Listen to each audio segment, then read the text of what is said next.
Je me présente pour, les personnes du fond de la salle. Je déconne.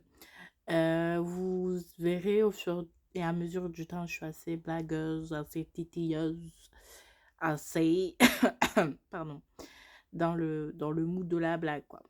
Bref, mais je dis des choses quand même. On n'est pas que là que pour rigoler. Bref, ça fait 24 secondes que je parle pour rien dire. C'est très bien. Donc moi, en fait, je m'appelle Audrey Rose. J'ai 28 ans. Ouais, je sais.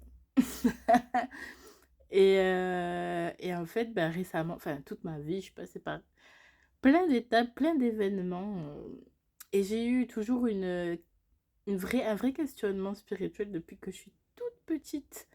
Et aussi des visions, et aussi des intuitions, et aussi des machins, plein de choses, comme énormément de personnes qui sont starseed, ben, comme moi. Vous avez aussi ce truc d'avoir des messages dans vos rêves, que vous voyez clair, votre intuition elle est claire, on vous dit l'intention des gens, vous voyez l'énergie, vous voyez peut-être d'autres choses, je sais pas, enfin bref, ça fait partie du quotidien, il n'y a rien de spécial. Et en fait, dans tout ça, la beauté, c'est que mes expériences de vie, parfois chaotiques, autant mes relations que les écoles dans lesquelles je suis allée, en fait, m'ont permis, par exemple, l'école dans laquelle j'ai été, m'ont permis de me rendre compte que c'était des écoles catholiques privées et la deuxième au lycée, c'était public, mais ça m'a fait me rendre compte, en fait, de ce que c'était le système éducatif, et il y a énormément de problèmes dans ce système-là. Je me souviens quand j'avais 8 ans, je regardais les gens dans la cour, je me disais: «Mais c'est quoi le problème?» Enfin, tout le monde fait la même chose, mais personne ne questionne le point fondamental pour moi, c'est que le système éducatif, il nous formate. Et je me souviens regarder ces enfants qui courent, enfin moi aussi j'étais un enfant, by the way, et je me disais: «Mais attends, mais ça va pas quoi». Genre on n'a pas le droit de faire ci, on n'a pas le droit de faire ça, on peut pas se donner la main dans la cour, on peut pas, on est obligé de lever la main pour aller faire pipi, on est obligé de se lever quand il y a un adulte qui rentre dans la salle. Il y avait des règles vachement strictes, mais même au-delà du côté cadre, parce qu'avoir un cadre, c'est pas ça le souci, mais si le cadre en question est vraiment dans un formatage, histoire que les élèves, quand ils sortent de l'école, soient tous les mêmes, là, pour moi, il y a un vrai, vrai problème. Il y a pas d'individualisation, je sais pas si ça se dit. Il y a pas ce truc de: «On va s'intéresser à l'enfant». Parce que moi, j'ai toujours eu une façon de penser qui est différente, une façon de concevoir les choses qui est différente. Moi, j'avais besoin de regarder les nuages pendant que la maîtresse a parlé. J'avais besoin de dessiner, j'avais besoin de stimuler mon cerveau, sinon je restais pas connectée. J'étais très anxieuse aussi. Sauf que je pouvais pas extérioriser cette anxiété. Enfin, c'était une catastrophe. Et pendant des années comme ça. Et ça m'a mis en mode survie 4000, quoi. Sans compter le côté relationnel, évidemment, qui était pas facile. Non. Bref, tout ça pour dire que quand tu es un starseed et que tu arrives sur la Terre, comme ça, en mode piou, et ben, il t'arrive des choses. Tu te rends compte, tu observes. Je me souviens, je demandais à ma mère, mais c'est quoi les cercles, c'est quoi les centres commerciaux? Ça sert à quoi un centre commercial? Pourquoi c'est grand? Pourquoi il fait froid? Pourquoi? Pourquoi c'est gris? Pourquoi? Je posais un milliard de questions, je me souviens. Et j'ai très vite compris, par exemple, quand je regardais les politiciens à la télé, qu'ils disaient de la merde, encore une fois, parce que même si je comprenais pas ce qu'ils racontaient, j'étais trop petite à l'époque. Mais la vibration, hein, tu sens quand la personne est... Bref, autant de choses qui font que je voyais qu'aussi mes questions, mes intéressements, ça se dit mes intéressements, pas du tout, mes intérêts dans la vie. Après, j'ai dansé et tout pendant des années, ça m'a sauvé la vie. Mais je voyais que ma curiosité spirituelle et tout, ça gênait énormément de gens. Genre, je voyais que les gens n'étaient pas du tout safe avec ça, genre quand je posais des questions et tout. Et du coup, bah, pendant longtemps, j'ai arrêté d'en poser. Du coup, j'ai diminué ma lumière très clairement parce qu'effectivement, je concevais, enfin, je voyais autour de moi les adultes, et plus tard, en grandissant, en étant adulte aussi, ça n'a pas arrêté, dans le domaine professionnel et tout, des personnes qui ont cherché à Ouais. En fait, qui étaient insécures pour X, Y raison. Tu vois, qui te font des commentaires aussi sur le physique quand t'es une femme et quand t'es une femme noire. Oh my god. Genre, j'ai travaillé dans le domaine de l'éducation, du coup, pendant plusieurs années avec des enfants en bas âge, on va dire entre 0 et 8 ans. Et j'ai eu plein d'expériences, certaines où j'étais motivée, d'autres pas. Mais de façon générale, au niveau des adultes, c'était intéressant d'observer les dynamiques. J'ai eu pas mal de personnes qui étaient insécures par la façon dont je m'habillais. Bah, vous voyez, j'ai toujours des fleurs, j'ai toujours des machins, des... Là encore, j'ai rien sur mon visage.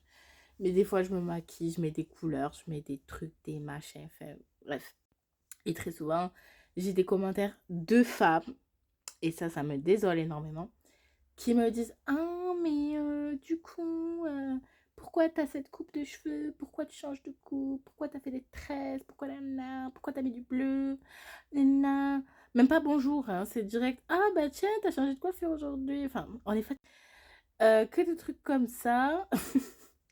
Et puis, même en dehors de ça, mon esprit, j'aime bien aller dans, voilà, la créativité et bon, bah, très souvent, ma créativité est limitée, en fait, dans le monde dans lequel on vit parce que le cadre, souvent, ne correspond pas. Donc bah, du coup, j'ai dû arrêter de travailler et me dire: «Mais attends meuf», ouais, il y a eu d'autres raisons aussi.